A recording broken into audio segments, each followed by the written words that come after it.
All right, just a good start to the week, so fire away. I guess let's start with the status on the injured guys. They're all doing better. They're all making progress.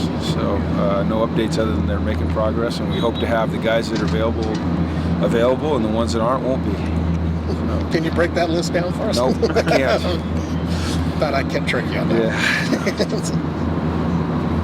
What did you see from your defense that was overly encouraging? With what they Overly encouraging? Yeah. Nothing. Encouraging.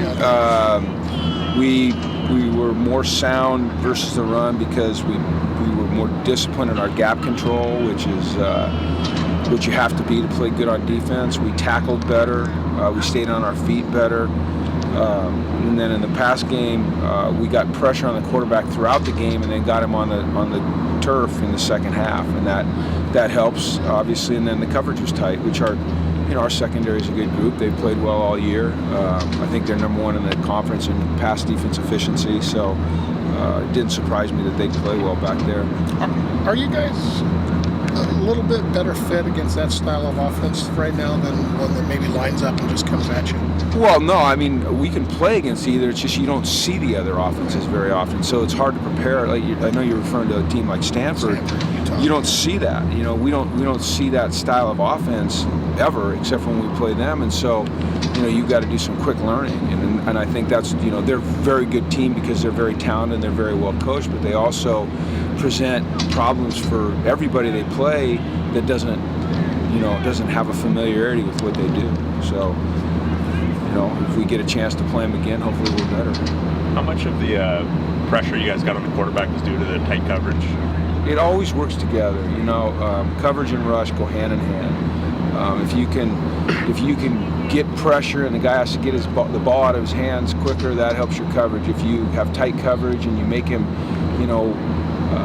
read through his progressions, then it's going to help your rush. So it's both. But I just thought we were more consistent in pushing the pocket and eliminating throwing lanes, and then we made plays when he did get around.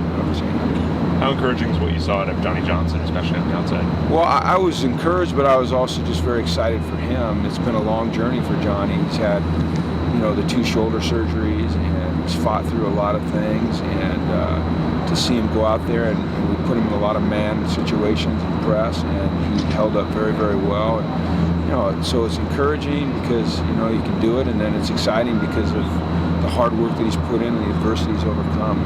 It's great for him. With Johnny, is it mostly just physical stuff that he's had to come back from, or is there mental rust that you've seen him come Well, when you have 2 shoulder surgeries, that's mental and physical. I mean, there's a physical component because you're trying to recover, but, also it's just human nature. You start to question things.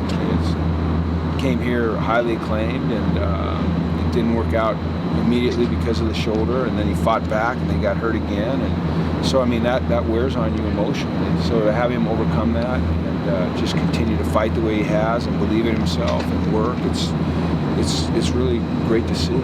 Really great to see for him. With Paul going down in the last game, you got an extended look at Sosa getting more carries. Where have you seen the biggest development with him since fall camp? Well, he's gained weight. He's gotten stronger. He hits the hole quicker because he understands the scheme better.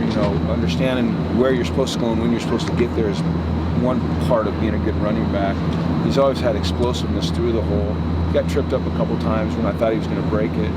But he's just more decisive. He understands things better. His pass protection's better. Both him and Bull, the same thing. They're both doing that. So good. Kenny Clark seems to get more pressure. Is that just him getting in better situations to do that, or is he just improving kind of as he goes along?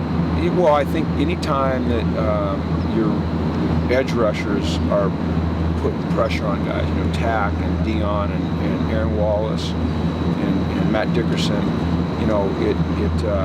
it allows you to get more one-on-ones inside. And a guy like Kenny Clark is difficult to block one-on-one, and he's big and he's strong, he's physical, he's quick, and he is a pretty good pass rusher. So I think it's just, he wins some, matchup some. Sometimes it's a call, sometimes they have to focus on the outside guys.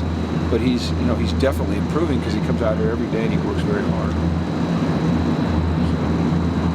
Kaimi has kind of extended his range a little bit less, like a 60-yarder than the 50-yarder. Does that change much with your offense, what he can do now? Does it change what now? Does it change anything? Kind of just allows us to kick a field goal when it's a long range one, rather than have the decision if you want to punt or go for it. When you have confidence that your kicker can bang 50-yarders through consistently, when the ball's on the 32-yard line where you're kind of in no man's land, or the 34-yard line or the 36-yard line, where you're kicking up a 54-yarder, you feel like you got a legitimate shot. So, if it's 4th and 10 on the 36, rather than going for it, you got a guy that gives you 3 points. It's a nice option to have.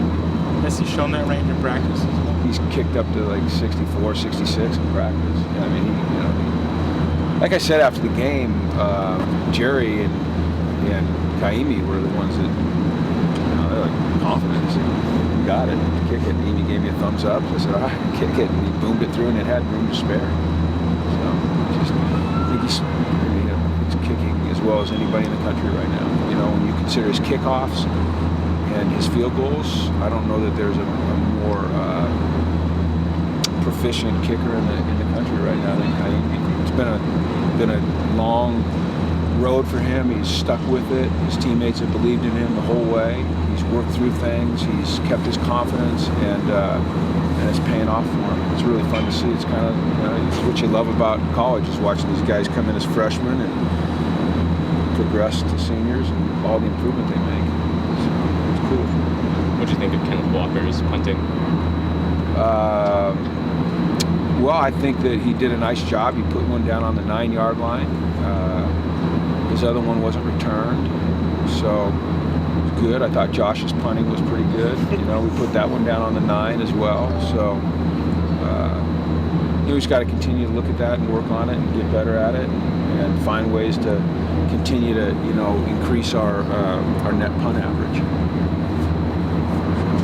Those guys. Okay, thanks. All right, have a great day.